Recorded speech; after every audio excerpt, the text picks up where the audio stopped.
உலக வனவிலங்கு தினம். அழியும் நிலையில் இருக்கும் வனவிலங்குகள்.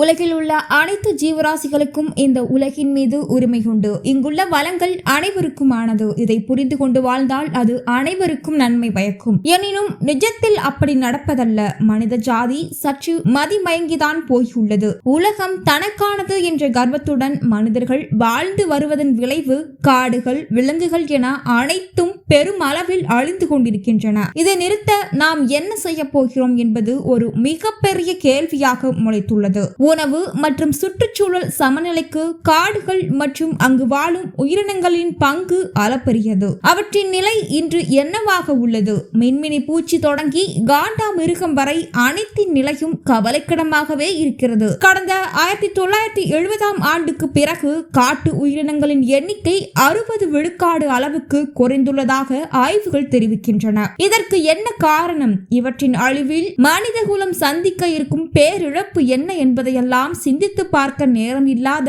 அவசர உலகில் ஓடிக்கொண்டு இருக்கிறோம். உயிர் சூழலியலுக்கு மிகவும் இன்றியமையாத உயிரினங்களாக இருப்பவற்றை முன்னுரிமை அடிப்படையில் பாதுகாக்க வேண்டும் என்பதே உலக வனவிலங்கு தினத்தின் பிரதான நோக்கம். இன்றைய நவீன உலகில் மனிதர்கள் தங்களின் சுயநலத்திற்காக புலிகளின் தோலை உடையாகவும் இறைச்சியாகவும் மான்களை வேட்டையாடுவதும் யானைகளை கொன்று குவிப்பதும் இயற்கையான ஒன்றாகிவிட்டது. ஆண்டுதோறும் மார்ச் 3ஆம் தேதி உலக வனவிலங்கு தினமாக கடைபிடிக்கப்படுகிறது. இந்த நாள் மக்கள் வனங்கள் மற்றும் வன விலங்குகள் அவற்றின் முக்கியத்துவம் குறித்து தெரிந்து புரிந்து வாழ வேண்டும் என்ற நோக்கத்தையே எடுத்துரைக்கிறது. மனித குலத்தின் அதிநவீன நாகரிக வளர்ச்சி காரணமாக வனங்கள் அழிக்கப்படுகின்றன. இதனால் சில குறிப்பிட்ட வகை தாவரங்களை மட்டும் உண்டு வாழும் விலங்குகள் மற்றும் பறவைகள், புழு பூச்சிகளின் நிலை குறித்து கவலை கொள்வது யார் என்பது நமக்கு நாமே கேட்டுக்கொள்ளும் கேள்வியாகத்தான் உள்ளது. தற்போதுள்ள சூழ்நிலையில் விலங்குகள் மற்றும் தாவரங்கள் போன்றவற்றை அழியாமல் பாதுகாப்பது நமது